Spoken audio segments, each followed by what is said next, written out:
typical survival game where you manage food and resources and build shelters, but this is not completely off the table because we might...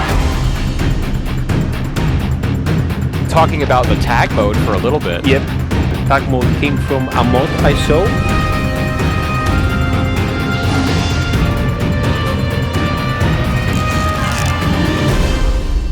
This game mode can change everything in Dying Light 2. Hello my friends, welcome back to my channel, and today we're going to talk about the upcoming game modes for Dying Light 2. Now, a game mode in Dying Light is not a new thing. Dying Light 1 had a very popular game mode called Be the Zombie. In this game mode, one would play as a zombie and would raid a team of 4 or just go one-on-one with a human. Now, your job as a zombie is to defend your nest from being destroyed by these humans, and humans' job is to destroy all the nests we see on the map. So what makes this game so unique and interesting is the fact that whenever you play as a zombie, you would actually have a lot of new abilities like never seen before. So the Night Hunter would use his tendril ability to travel faster around the map, and with that he also has a lot of abilities like tackle, ground pound, and higher jump, claw attack, multiple types of spits, and etc. The number of abilities the Night Hunter has can also increase as you level up and mutate from mutation 1 to mutation 3. By the way, you can also pounce players to kill them instantly, but this can be avoided by humans by simply using a UV light or a flare. Dying Light Be the Zombie was definitely a unique game mode for its time, but when it comes to Dying Light 2, there is no game mode. Not yet, but in future the developers are planning to release a game mode for Dying Light 2, and here are a few ideas that they have shared with the community. Now, your job is to listen about every game mode and comment below which one do you prefer for this game. Starting with the first one, the survival mode. But for sure, this is not a typical survival game where you manage food and resources and build shelters. No, it's not. But this is not completely off the table because we might think about it post-launch. So, as Timon Spectala said, Dying Light 2 is not a typical survival game where you manage food and resources and build shelters. But this is not completely off the table because we might think about it post-launch. So this is something Timon said during Dying to Know More episode number 3, and this was before the release of Dying Light 2. But even after the release of Dying Light 2, Timon did talk about the survival mode during a Q&A session in May of 2022. Look at what he said. Survival mode is something a lot of us would like, though it's scary as we don't have much experience with that genre. The design is ready, it's a survival mode light, trying to keep it seamless, not too complex, but with the right feel. So from his tweet, it looks like they're working on a survival mode but are currently in a testing phase as they don't have much experience in making any survival game. Now, I don't know how many of you guys have played a survival game before, but just imagine a game mode where you would have to eat to restore your health, drink to restore your stamina, sleep to get rid of fatigue, go outside, hunt animals for the resources, and the resources can later be used to craft weapons, outfits, and even sell them for some money. Now, what a lot of you guys would not know is that back in E3 2019, Techland was planning to implement a hunting feature in the game where you would have to hunt animals and use them for food and get their resources for crafting. Obviously, this info was sort of lost over the years as this was later removed from the retail build, but thanks to Colossal Kiwi because he has a video where he interviewed Paisa from Techland who talked about the hunting animals. I saw actually, that's something people have been wondering, if there are animals in the game, and I did see during the demo there was some deer running around. Can we hunt these animals, use them for food, resources for crafting? Just like you said.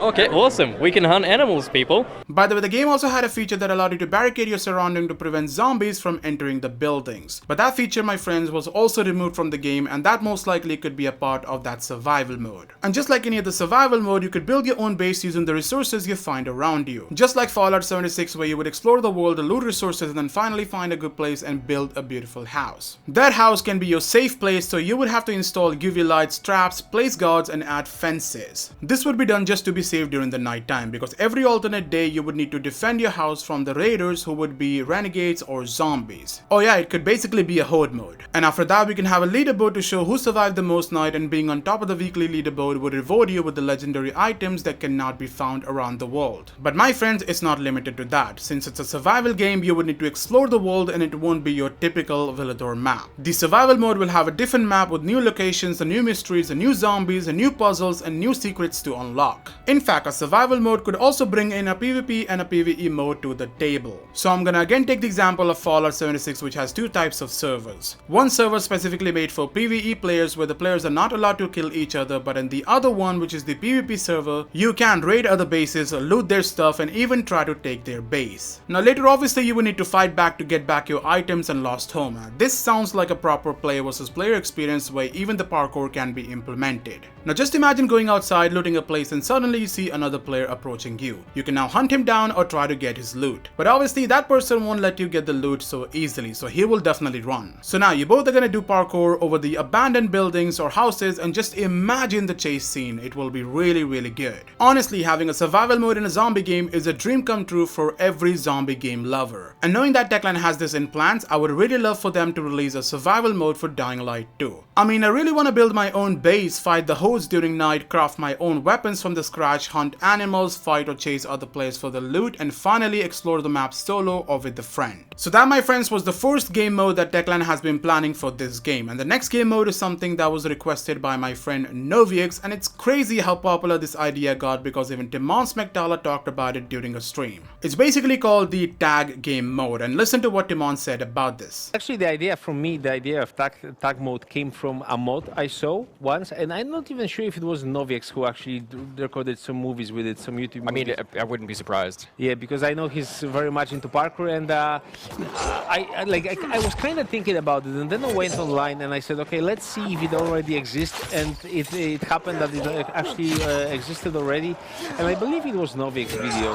He was playing a mod with that, so that's definitely something on the list. So basically in this game mode, you would have one or more players chasing other players in an attempt to tag and mark them out of play by touching them with the hand. But there's a rule that none of the players would be allowed to step on the ground, which means you will always have to be on the rooftop chasing the other players. And that, my friends, is basically the tag mode. Now, with all honesty, I do feel like the tag mode can be fun for some time, but after a while, it will kind of get repetitive. So in my opinion, Techland can implement this tag mode inside this survival mode, because in the PvP servers, you would definitely have to chase the other player for the loot. So a tag mode as a part of survival mode would actually make more sense. Or Techland can always add a tag mode in the game as a co-op challenge, meaning everyone playing co-op would get an option to start a tag competition whenever or wherever they want. During this challenge, they won't be allowed to step on the ground as they will be eliminated. Now, the reason why I really want a survival mode over a tag mode is because in my opinion, Dying Light 2 is a zombie game first and then a parkour game. Dying Light is unique because it has parkour in a zombie game, not the other way around. And my friends, over the years we have noticed how any parkour challenge or any event related to parkour just simply fails, as not everyone is that interested in doing that. Though there are people who love this game for the parkour only. But for the success of the game and to fill the gap of the end game content, I feel like a survival mode would be perfect for this game. Be the Zombie is an option too, but it most likely will never happen as it was developed by a different team. And since Dying Light 2 has skyscrapers in it, it will be really hard for the players to go around without falling to their death during a combat with a Night Hunter. So guys, let me know your thoughts on these game modes. What do you guys think Techland should focus on, survival mode or a tag mode? Let me know in the comments, and I'm gonna see you guys in the next video. Till then, stay safe and stay human.